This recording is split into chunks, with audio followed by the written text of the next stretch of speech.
Good evening, group.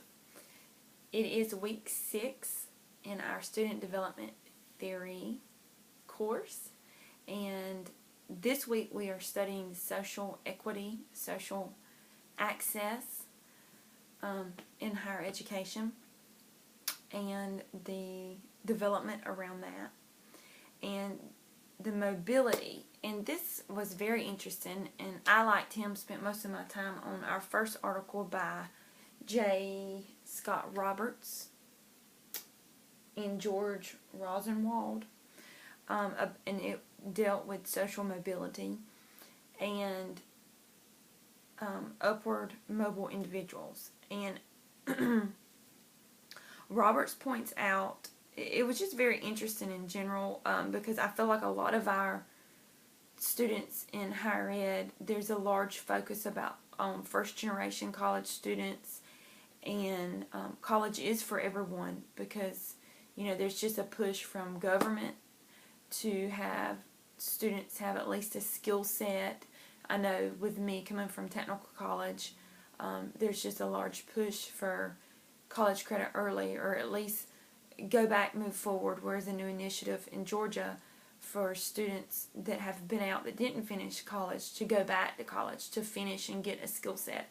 So there's a large push, and a lot of it is first generation college students, and a lot of students are trying to have the mobility, the social mobility to move up, but they do not have that first generation college students, so they may not have the experience to fall back on from someone that a loved one or a role model that they know, to build upon those experiences. So I imagine it would be a very big world to move to a university and this be a foreign land to you. So Roberts does a good job in his article of talking about social mobility, and he points out that women, I thought it was interesting that he points out that women, racial and ethnic minorities have moved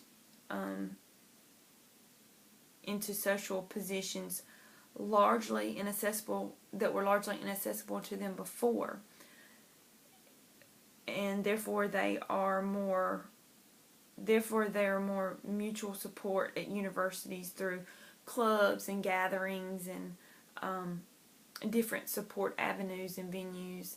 And I find that interesting because that's a sign of just communication. To me, I feel like just more knowledge is out, and it enables more minority students and anyway, more minorities to be able to move up in a social with social aspect mobility. So he also points out that it's the social mobility aspect is less isolated process than it was before because of the access, and because of women and ethnic minorities and so racial minorities and so forth being able to have that social mobility. So it really has it's not as an isolated process as what it once was. I thought it was interesting that Roberts uses Erickson's ego identity to help explain the social mobility aspect, and the moving up, the upward mobility.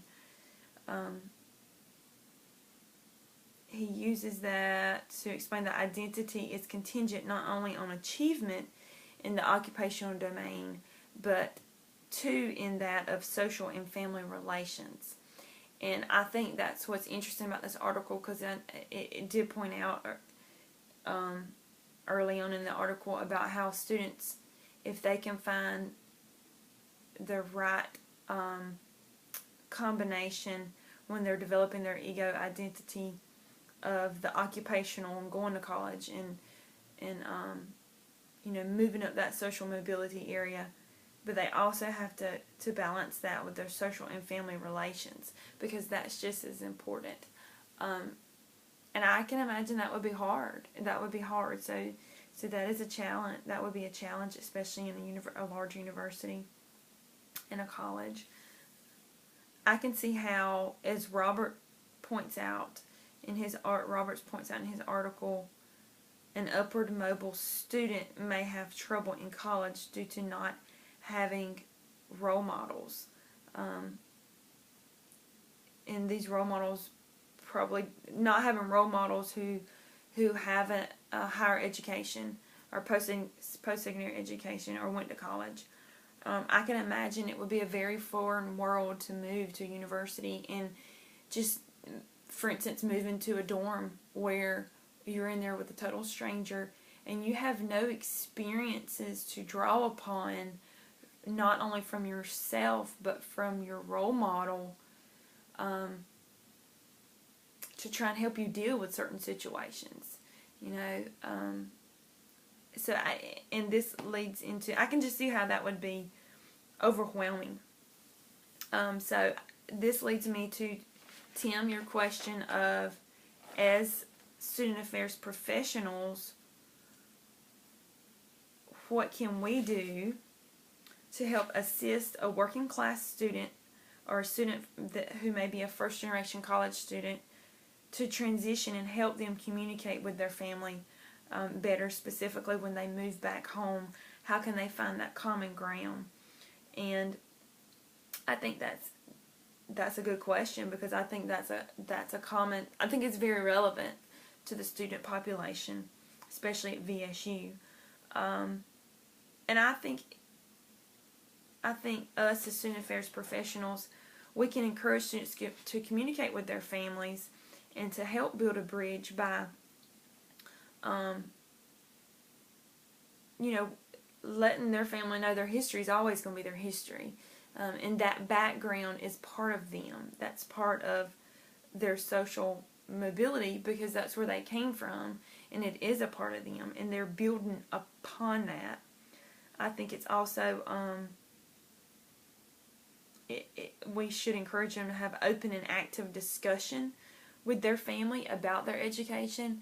Their family may not always understand everything about the education system and the education post-secondary world of how it works, but I think just to have an open communication of what's going on and what they've learned and their experiences, it helps them become a part of that, their family as well, even though they probably have not had, or they may have not had, experiences like that in their past. So they're growing with them, so to speak. Like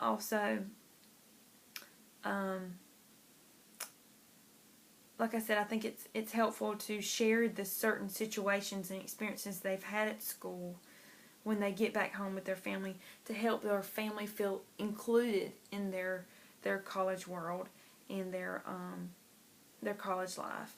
And it may help the family to feel like they've contributed to the product of the social climb or the social mobility, because they were a part of it. And for whatever reasons that student decided they wanted to further their education, that depends, but I still think it would, the open discussion to help their family feel included would help. Your second question was for VSU to increase the acceptance of LGBT community students who may also have a disability. How can we increase the campus climate at VSU to help the acceptance of these students? I think it's necessary for LGBT students and population to be treated fairly, and equally, because they are just as much a part of our student body as anybody else. And this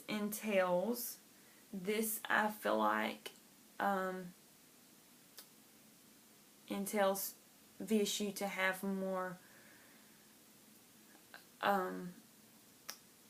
awareness classes and awareness training, faculty, staff, and even students to have more sessions about LGBT communities, and maybe just cover stuff they should and shouldn't, ways they should and shouldn't react to certain situations with LGBT students and population.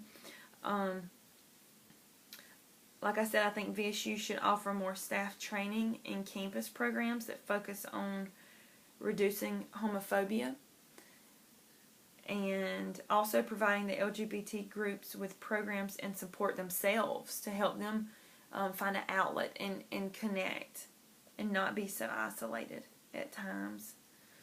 And then also I think it's important in those support teams to have a representative from the school leadership, staff, faculty, and so forth to show support in those LGBT clubs and communities, to show that they're not on an island by themselves, that they are part of the campus.